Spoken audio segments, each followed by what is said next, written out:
Hello and welcome to the Problem Gambling Podcast. I'm Barry Grant, an addiction counselor with Extern Problem Gambling, and my usual co-host Claire Dunnigan unfortunately couldn't make it today because there's a horrible bug going around Ireland, and I'm sure other places at the moment that is is a really, really bad dose of flu or cold or something. So unfortunately, Claire couldn't make it today, and hopefully she'll feel better soon.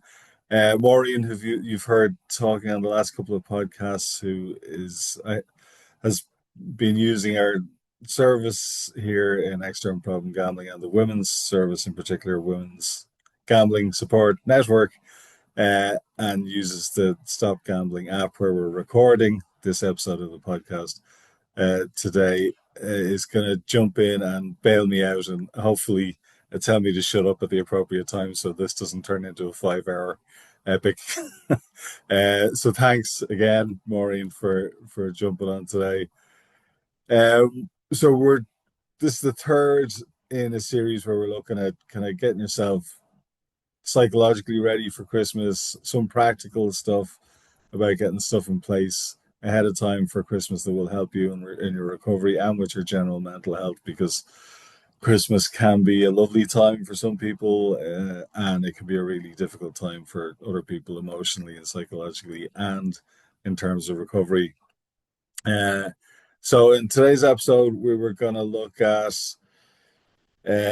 some themes around emotional support and encouragement, real recovery stories or messages, self-compassion and rebuilding after a tough year, which if you're in early stage recovery, it's probably been a tough year or many tough years over the last while, and then setting up for a safer, more positive new year.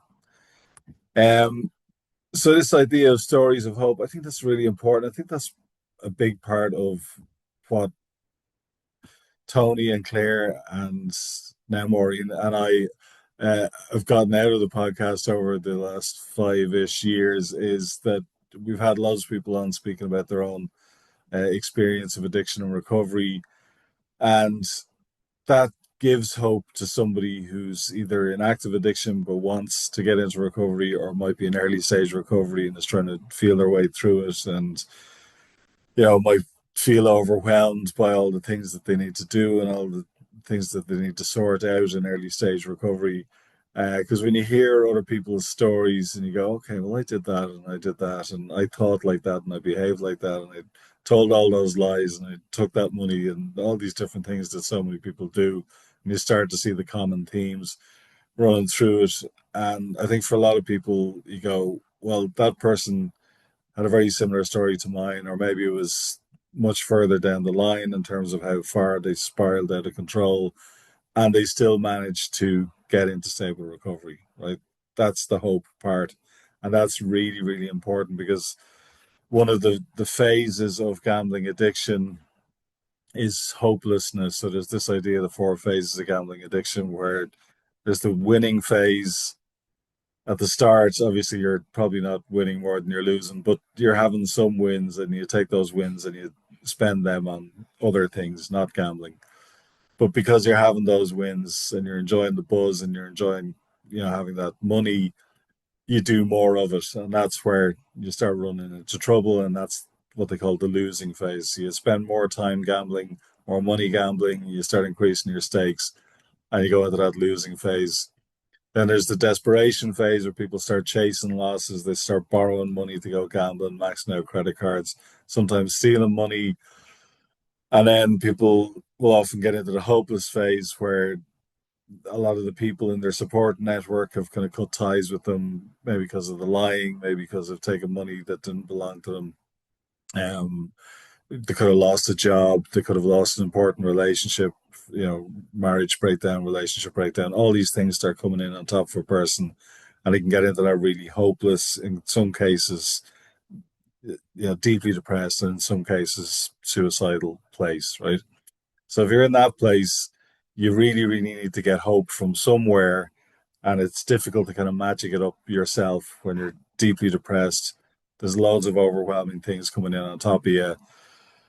I think one of the best ways to get hope is to get it from other people's stories. I remember years ago we had James Grimes from Gambling with Lives on, and he spoke about when he was in that hopeless place.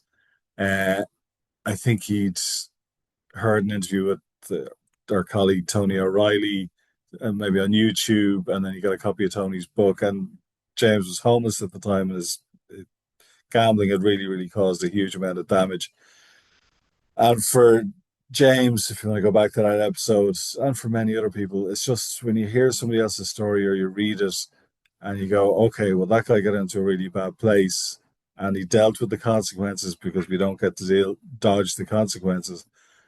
And then he went on to get into stable recovery and look where he is now, right? And it could be Tony or Oisin McConville or now like me or Claire or Maureen yourself or any other person who's in recovery and any of the many people that we've had on this guest on this podcast. That's their story arc. They got into that hopeless place where you listener might be right now today or have been recently, and then they started working towards hope and now they can give hope to others. Maureen, I talked a whole lot there. Do you have any thoughts on what I Well, just yeah, said? just what you were saying there. Like, I know at the very beginning, even before I got into my recovery, it was hopelessness, and I thought, you know what? I'm the only one that feels like this. I'm the only one that thinks like this. Like, how am I supposed to get myself out of this? And it was actually my sister that put me in touch with you guys there in Extern.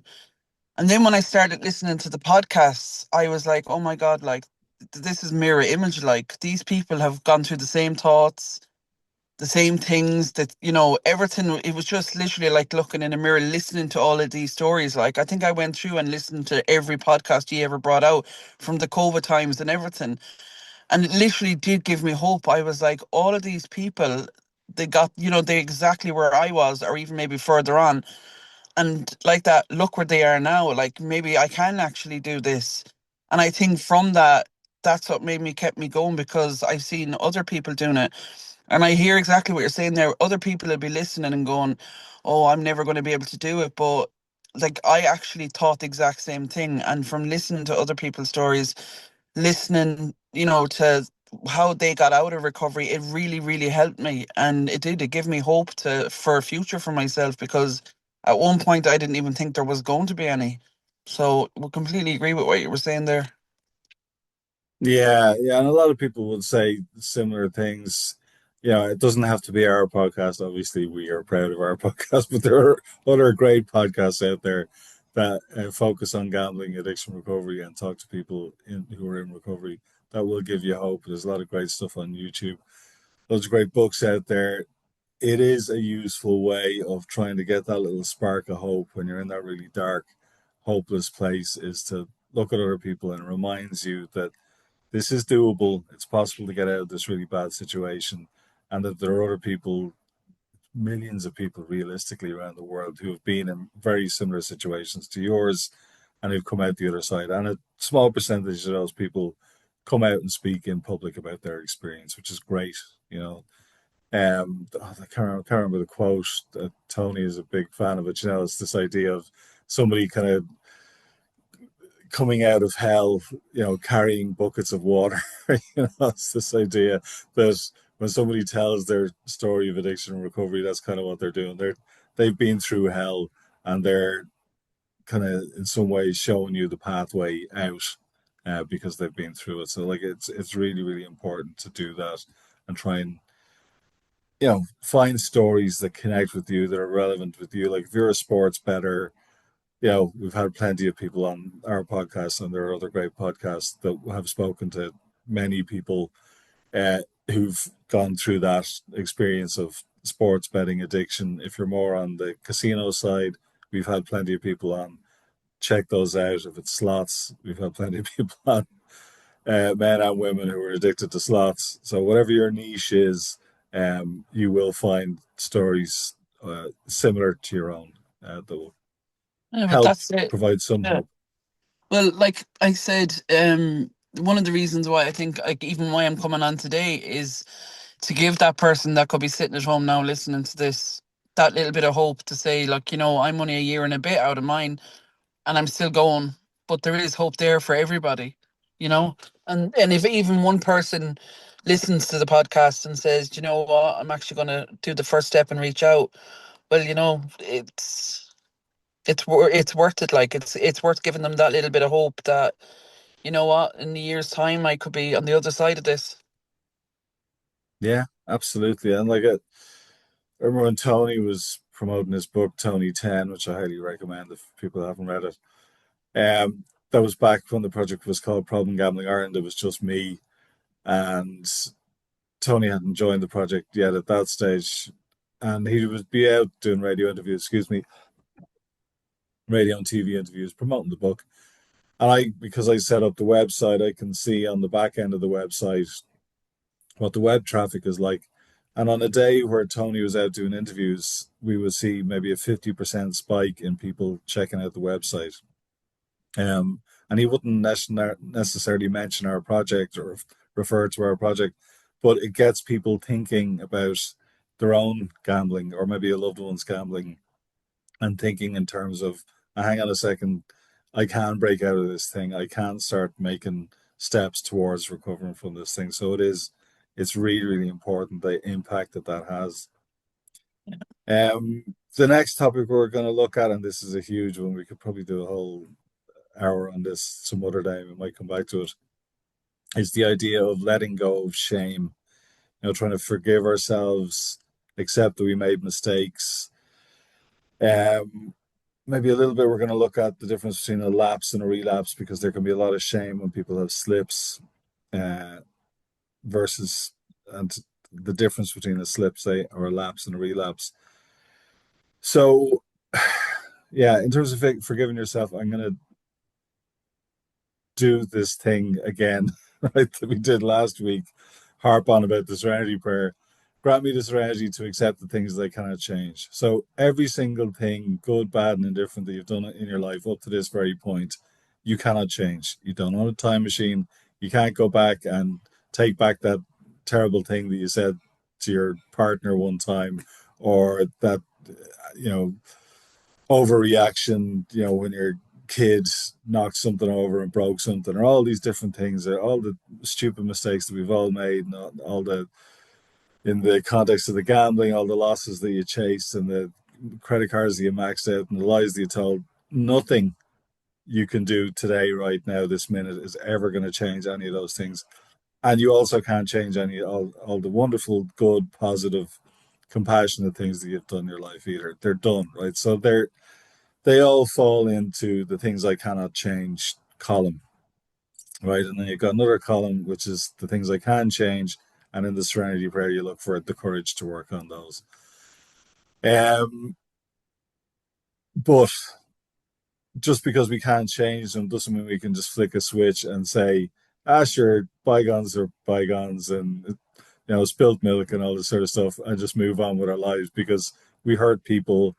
And if you along the way, and we did things that are outside of our moral compass along the way, unless you're a psychopath, when you do stuff like that, you feel bad about it, right? Which is normal. And that's your mind's way of telling you stop doing that thing, right? Because if you do a thing and it's outside of your values and it's outside of your moral compass, your mind tells you, yeah, stop. It causes you to feel a bad feeling. If you feel negative feeling, you feel down, you feel sad, you feel regret, and that's your mind's way of saying, "Stop doing that, Barry." Right? If you stop doing that, you won't have to carry this regret around. But of course, when we're in active addiction, it's just regret after regret after regret, wash, rinse, repeat. Am I making any sense here, Maureen? You are, no, 100%, like, because um I think I struggled with that a bit at the beginning because I was so ashamed of what I'd done. And my mum, like, for especially through the last year, like, she tried to help me. She bailed me out, and I just kept letting her down and kept letting her down and kept letting her down. And eventually then, like, I hit bottom, and then I start working my way back up, and I tried to build those relationships again, but the shame was always there, and I was always apologizing to her, going, "Oh, ma'am, I'm so sorry for what I did to you." And her thing was, "Look, that's in the past." we're looking forward now. And every time I'd apologize to her, that's exactly what she'd come out and she'd say. She'd be like, look, that was last year, this is now. Or she'd be like, listen, we're moving forward and we can't keep treasuring up the past. But it did still stay with me for a while. And I do have blip moments where I'm like, God, did I actually put my mother through that? But then I'm like, look at me now. Look, our relationship is good, and I move on again from it. But at the very beginning, I really did suffer with it. But like I said, I had great support in my mum that way. That she was like that, where it was like, don't be looking back and always move forward. So like that, like couldn't control on it, and like it was gone. Past was the past. So Yeah, yeah. And look, it is great advice to say kind of move forward.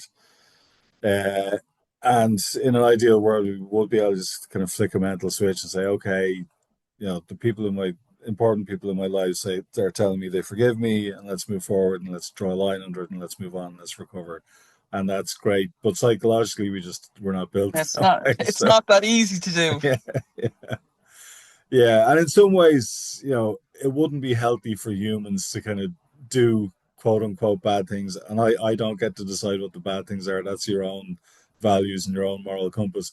But to do things that are outside of your moral compass and just go shrug your shoulders and go, yeah, that's in the past, and go on and do it again and again and again, because that would be really bad for society, right? Like that would be, even from an evolutionary perspective, that would be Yeah, bad news. So you have this built-in thing that's going, no, no, there's like a little flashing light on the dashboard going, no, that was a bad thing. Feel bad about that so you don't do it again, right? But then we get in this cycle where we're in self-destruct mode and we don't really care how bad we feel at some level. So we'll keep doing the thing that we know we're going to regret. Plus, with gambling, where there's this added kind of difference with gambling, you have the added pressure of chasing losses, which you don't have with the other addictions. That kind of light at the end of the tunnel that's going to fix everything. If or when you win the money back. But it is a huge one, and probably spoken about this before, but like it is important to differentiate between shame, which is this sense that I am a bad person, and guilt, which is the belief that I did a bad thing. Right. So it's normal and healthy to experience guilt. That's it's the little flashing light on the dashboard. Whereas shame is it's too much. That's too overwhelming. That's saying I'm 100% bad because I did one bad thing or I did a series of bad things, right? And it ignores all the good things that you've done and all the kindness that you've shown and all the positive things that you've done in your life. And it's a real kind of black and white way of looking at things. So shame, I'm not a huge fan of. Guilt, sure, of course, we need that, right? That has a function, probably an important function in the way humans work. Just on the difference between a lapse and a relapse, or to make it simpler, I would say slip and relapse. So a slip might be, uh, and this happens sometimes, touched on it last day. Let's say, look at Christmas, Stephen's Day, or Boxing Day, or the 26th of December, whatever name you want to put on it in whatever part of the world you're listening from. Big gambling day for a lot of people, a lot of drinking, a lot of gambling. So some people might have a slip on Stephen's Day, which would mean they would gamble, let's say, on sports because it's a big sports betting day, and then wake up on the 27th of December and go, oh, Jesus, what did I do that for? And regret it, and then get back on the wagon and not gamble for days or weeks or months or years after that. That's a slip. It's a single episode of gambling. Could be a single bet, could be multiple bets, but it's a single session or an episode of gambling. Now, in the 12 step meetings, they give some very good advice and they say, don't let a slip turn into a relapse, right? Which is easier said than done because sometimes when you have the slip, you go into this mindset again, it's this kind of black or white thinking where you go, well, I'm back to square one now. But like if you've been off a bet for a year or 2 years or 5 years or 3 months or whatever it is, and you have one episode of gambling, you're not back to square one because you've all the stuff that you've learned in the time up to that slip about how to live life in recovery, right? So that the mindset of, well, I'm back to square one, which is I'm going to swear now. So for people who don't like swearing, just tune out for a second. There's a great mate of mine. I trained as a counselor with her many years ago. She passed away since, Max Kiley, rest in peace. She used to call it a dose of the fuckets, right? So you get that fuck it mindset where you go, well, I had a slip, therefore I'm back into this old mindset of if I do one bad thing, I'm a completely bad person. So I might as well go completely off the rails here, right? And that's the danger with slips. Whereas if you have a slip, I'm not recommending it or advocating for slips, but if for whatever reason you have a slip, try and get back on the wagon as quickly as possible. You don't have to get into that dose of the fuckets mindset and just throw out all the good work that you've done up to that point. Right? That's am I making sense there, Maureen? Or Yeah, no, yeah, completely. Just yeah, with the lapse, but I think with for me, it's when you lapse rather than relapse. When you lapse, you straight away when you do it, you're going, oh, what am I have to do? You recognize the problem straight away, and like the fact you like that you get back on, you're back on, you're going back to your GA meetings, you're going back on to your counselling. Like that's it. That's the difference. You're recognizing that you've had this little slip and you're reverting back to everything that, as you said, that you've brought up to that point where a lot relapse is where you're just going, you know what, yeah, look, I can do this, and then you're gone into a complete relapse where you're gone back nearly to square one where it's just constant, constant, constant, and not recognizing what you're actually doing. But I do think with the lapses or with the slips, when it happens and you recognize that, oh my God, I've just put on a bet, what am I going to do? You reach out maybe to somebody and say, look, I'm after having a slip. But I just want to let you know, you take ownership of that slip. And like I said, and then you go back to your GA. That to me would be the difference. As you said, the effort, like whatever, but mindset, that is definitely the difference between the two. It's like taking ownership of the slip and saying, right, I've had one. I've told somebody I've had one. I've gone back to my counselor. I'm back to GA, and that's all it was. It was a minor slip of the brain. The brain just switched off for about 5 or 10 minutes, whatever it was, and I was at it for the day. But like that, it's just getting back to what you know.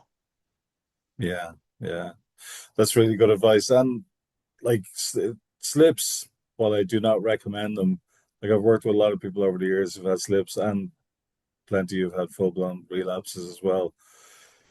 You can learn a lot from a slip, right? So if you're working with somebody and they have a slip, quite often it's something that you hadn't thought of or that you couldn't have planned for ahead of time. So maybe, somebody's helping them manage their finances or monitoring their spending, say, and, there's kind of quite rigorous kind of controls around that. But then their granny gives them 100 quid cash for their birthday, and the partner doesn't know about that, or whoever's helping with the money monitoring, and that can be a thing because granny doesn't know about the gambling problem. Or it can be lots of little things where a loophole is exposed through the slip, that even with all the best planning and even with the person being really honest with themselves and being really honest as part of the therapy, you hadn't anticipated that. Sometimes it's a friend or a family member is a trigger to go back gambling, or a certain situation. Again, people, places, things. Uh, that when you were going through that process with somebody and working with somebody and talking through all that stuff, it hadn't occurred to them, and as a therapist, it hadn't occurred to you. But now you've learned it through that slip. Yeah, So there can be an upside to a slip as well. Obviously, there can be major downsides because with gambling, a single episode of gambling you can do a huge amount of damage in a single episode of gambling. But if you've had a slip, or if you have a slip at some point in the future, try and take the learning from it. Try and just kind of drill down into, okay, what happened there? Was I slipping in my head psychologically before the slip? In the 12-step meetings, they talk about stinking thinking, that old types of thinking start creeping back in usually before the slip. We're talking to ourselves in a different way instead of saying, I'm never gambling again and that's it, full stop, end of story, if that's what your goal is. The mentality can start to drift, the mindset can start to drift into, it could be a year down the line, multiple years down the line. Sure, I have this gambling thing cracked. I could do a small bet on the weekend on the football, and this time it's going to be different, and this time I'll control it. And that sort of thinking can start creeping back in. Next thing you know, you're doing a bet on the weekend. Maybe you don't go off the rails straight away. And if you don't go off the rails straight away, well, that reinforces the belief that, sure, I can do this in a controlled way Yeah. until you can't, and then the wheels come off and you're back into full blown relapse. That's Um, it. Sorry, So Maureen. it's no, you're fine. It's a case sometimes it's to be, you're mentioning triggers there. Like there could be triggers there you don't actually, you never, even though they'd happened before, you'd never recognize them as a trigger. And Yeah, by it happening and that in this one occasion, you're like, oh my God, that's happened to me before. And I've ended up gambling because of it. This has to be one of my triggers. And like that, you'll actually learn from that one slip that, this generally triggers me. So if it happens again down the road, I know to straight away go, look, lads, I'm not in a good place. This happened to me the last time this happened. And, it will help at some point down the future that if you do recognize a trigger, that you'll be able to look for help and say, look, I gambled the last time this happened to me, and I really need help to ensure that it doesn't want to. I don't want to gamble again, so I need help, like, and just reach out to somebody. yeah, yeah, absolutely. So, I mean, yeah, nobody wants to be having slips, but if you've had one, you're certainly not alone. A lot of people have slips, right? That's often, not always, part of the process. But try just chalk it down, draw a line under it, get back in the wagon the next day, get back into your meetings. If you're dealing with a counselor, get back into touch with your counselor, talk to your friends who know about your gambling, your family, other members, and just really take a little bit of time to reflect and kind of go, okay, what led to this slip? And what was the trigger? What was sometimes it's a combination of different circumstances all coming together that you couldn't have anticipated. And so identify all those things, or if it's one specific thing, and go, okay, how do I protect myself against that going forward? Yeah. Right. And sometimes you can get a huge learning from a slip. Like no, it's nobody wants them, but if you have one, you can take something positive out. Yeah. Okay, we might just have a before we finish up for today, just have a little bit of a look ahead to January. I think I said it the last day, and Claire was saying it as well. Like January is probably the worst time to set goals and targets for yourself in terms of behavior change. It works for some people, and there's that psychological thing of, well, the old, out with the old year, and in with the new, which I guess. But January is a pretty grim month. Weather-wise here in Ireland, it is not nice. Most people are fairly broke after all the Christmas stuff, so you get that financial thing going on.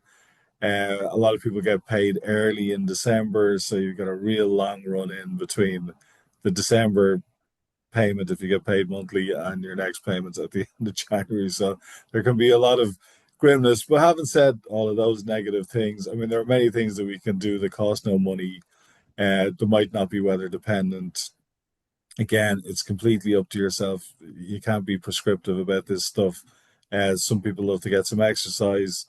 Um, and when I'm out walking the dogs in the rain every bloody morning at the moment, there are the joggers and the runners still pass me out running in the rain as well. And the mad sea swimmers here in Tremor that'll be out 365 days a year.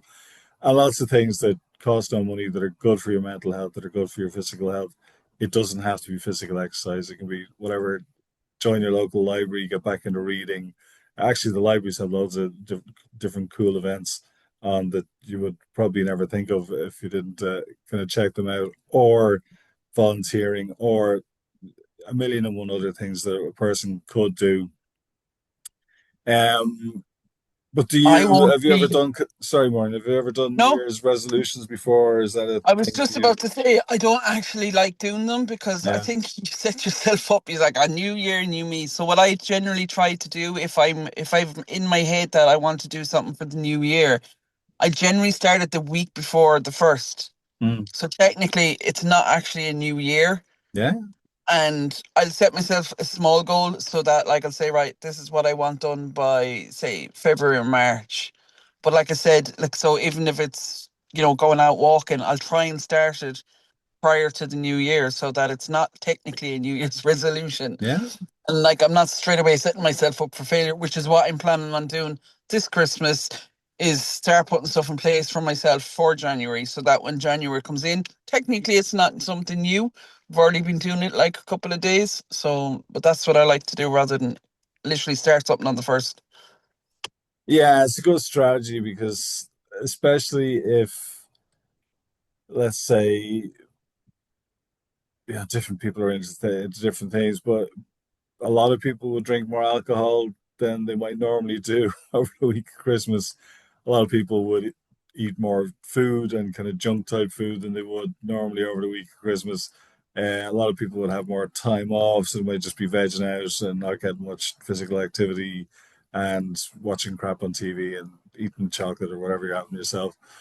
Uh, and to go from there, and people go partying and do different things on New Year's Eve. So to go from there to on the 1st of January, make some big behavioral change, give up cigarettes or do more regular exercise or do cold showers every day or sea swimming or whatever thing floats your boat, uh, is not ideal. Like it's a really good suggestion to kind of start gearing up to it before the first. Or if you're not into the New Year thing at all, that's grand. Like, I mean, some people pick their birthday. I saw a good thing. Brian Penny had a documentary here in Ireland on RT a few months back about addictions, and one of the episodes was on gambling. It was very good. But he uh the thing, it's called your life in weeks, and it's a big poster with just with loads of dots in it. So you put in your date of birth, and then you can print out a poster. You can do it at home. You can, if you need a big piece of paper, if you're as old as I am, I've printed it out in months. So you can do your life in week or your life in months, and then you see, uh let's say they take the average life expectancy currently maybe to mid 80s, something like that. So it'll print you out a dot kind of in a big kind of rectangle, uh, of every month of your life to date, plus all the remaining dots, all the remaining months that you have left in your life if you live to the average life expectancy. So I mark that in every month, and that's a little reminder to me to go, Barry. We used to have these things called memento moris, is this little thing that reminds you that you're going to die, right? So, and I can be a nice little reminder to go, okay, have I done anything this month? Have I made any positive change this month? You could do it in weeks, but a week is a fairly short time. And it's a nice little way. So on the my birthday's on the 30th of the month. So on the 30th of every month, or as close to it, uh, I'll color in the dot and say, okay, well, now I'm starting to run out of dots here at age 53. I'm heading closer to the finish line than I was to the start line. And it focuses my mind anyway. And I think it's a useful tool that some people use to go, okay, I could do 1st of January, or I could do, if your birthday is on the 14th of the month, you could do one of these, Yeah. 14th of every month. What am I doing? Am I making any progress? Did I stick to the thing that I committed to a month ago on the 14th? Have I made any progress with that? Can I, if I have made progress on it, can I build on it? And it's just a nice way to kind of check in and reevaluate any goals that you might have. Yeah. Any thoughts on that, Maureen? No, like I said, I'm not even sure what I know one or two what I'll be doing, but I've never actually heard what you were saying there, but I actually quite like it. The fact that, like I said, you make short-term goals because they're easier to stick with. So if you're setting yourself something monthly or checking in with yourself every month to say, you know what, have I done something this month? Yeah. Or no, I haven't. So, before I put in that next thought, I want to accomplish something for the next month. So you're giving yourself all these small goals constantly. So no, I think that's quite a good idea, actually. Yeah. Yeah. Unless thinking about your own mortality depresses you, in which case it's not for you. I think I have a little bit longer to go than you, but yeah, just a little bit. Yeah. Start when you're young. If you're in your 20s, Let's do it then. But no, like yeah, it's not for everybody. But I like it. That was a nice little kind of life hack that I picked up from that. Anyway, folks, we'll wind it down there for today, and we hope that you found this little Christmas series useful. And special thanks to Maureen for kind of jumping on all three episodes of this Christmas series and giving your thoughts and opinions and your wisdom and your own experience. And listener, I hope you have a lovely Christmas and mind yourself and uh, manage your expectations, okay, of Christmas. Right? That's the one thing I would say to anybody. Somebody much smarter than me said happiness is life minus expectations. So try and take the expectations out of it and roll with whatever happens over the Christmas period. Uh, don't expect the happiest, most loving, wonderful Christmas ever. Uh, if that's not a realistic expectation, just kind of dial it down a little bit of a notch. And look, if you live alone, if you're alone out there, there are if you go to Gamblers in Recovery, Maureen spoken about GA meetings there. There are GA meetings that would run somewhere in the world, kind of almost 24/7. Get onto a meeting, um, or you know, if there's an opportunity to volunteer somewhere, that can be a nice way to get out and meet people, or you know, pick up the phone a friend, try and talk to someone, and yeah, maybe minimize the social media use because that's not particularly good for anybody's head. But having said all that, wishing you all a happy, healthy Christmas and New Year, and we'll see you again in 2026. Take care.